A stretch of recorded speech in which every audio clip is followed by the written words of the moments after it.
Здравейте! Днес ще ви покажа втора част на капани. Ще снимам още 2-3 нови капана. Един от тях, който малко сам се го измислих, малко гледах клипчета и ми дойде идеята да се го направя. И той е този, който е пред къщата ми. Може да се направи вътре в къщата. И е така като мина. И всичко пада, нали? Може и да го има другаде, нали, в някой друг клип. Така, прави се по този начин. Тук се слага TNT. Отгоре пясък.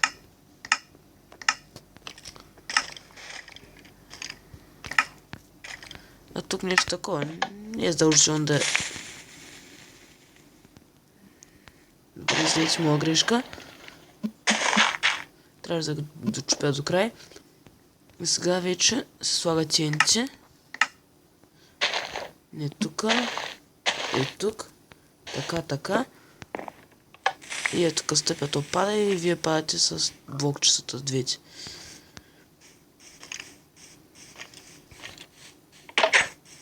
Вторият ми капан е ето този.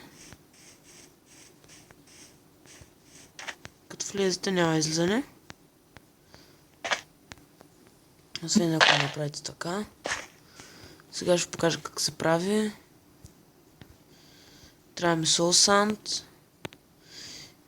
И... къде беше тук? Не.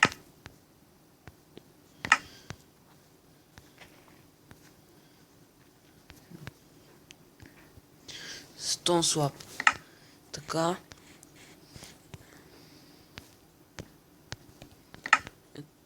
Ще направя някъде. И тук.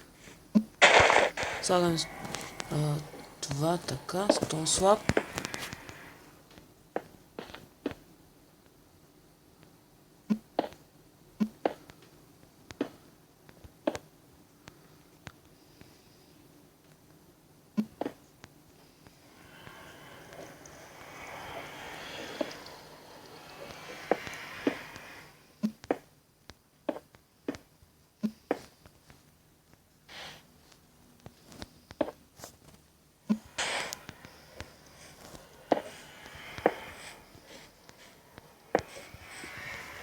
Мисля, че би трябвало да стане сега.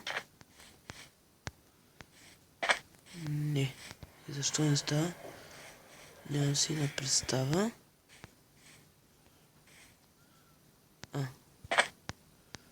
Явно някакъв бъг стана. И да клякате, и да скачате, и да летите. Няма излизане.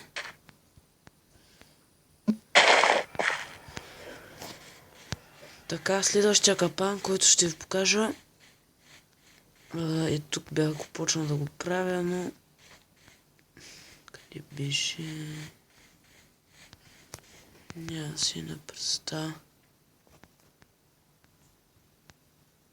Ага, да, е там. Ето го е тук. Да кажа, някой ваш приятел идва и вижда метал, нали? И започва да чупи. Не трябва да стане така.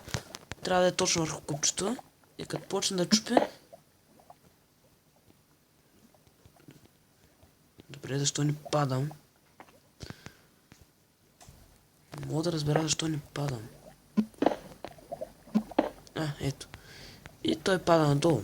Не може да скача, освен ако не лети, нали? И не може да излезе. Може и без паежни, може и с една паежна, да кажем. Аз съм направил с две, за да може да е по-епично падането.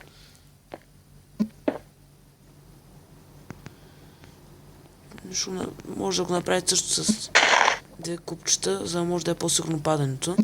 Не както при мен сега не падам, ако е две купчета ще падна. Следващия капан, който ще покажа, е с чест капан. Слагаме редстон и TNT. Това TNT може да го покрием по някакъв начин. Да не се вижда. Да кажем така. Но като го покрием с пясък, няма да гръмне толкова силно.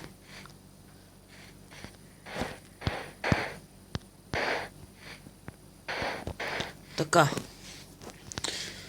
Сега трябва да си го направя на... То пак се вижда той TNT, но ако е вечер, може да не се види.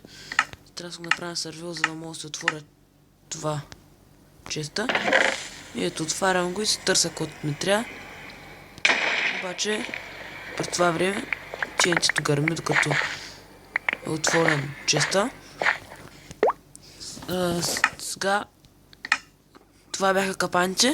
Сега ще покажа нещо интересно, което на мен много ми хареса и го използвам доста честичко. Ако играя с някой приятел в сървър. И може да се скриете чест. Нали, да се скрие чест от него и той да не подозира, че е там изобщо. Ще направя набързо сега една стаечка е така. От пясък. От 3 на 3. 1, 2, 3. 1, 2, 3. Така.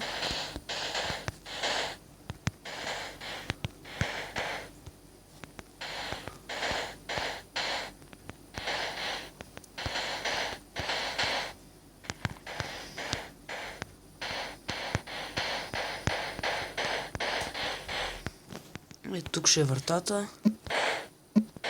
Добре, не трябваше точно малко пясък да го направя. Ето така ще направим. И тук сложим вратата. Няма значение каква е вратата. Само неща да е метална. Ето така ще е. Не. Вратата трябва да е въгъла. По-точно. Ето тук трябва да е вратата. Да се получи капана.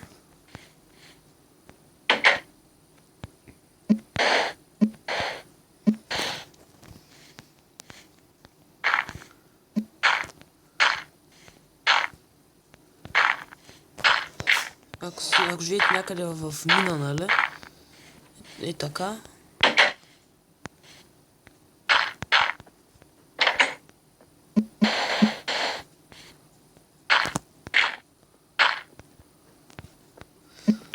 Това нещо става само когато живеете в мина, защото и те покрай къща ви не може да има е така сложен пясък, затова трябва да сте в мина. Тук ще сложим честа.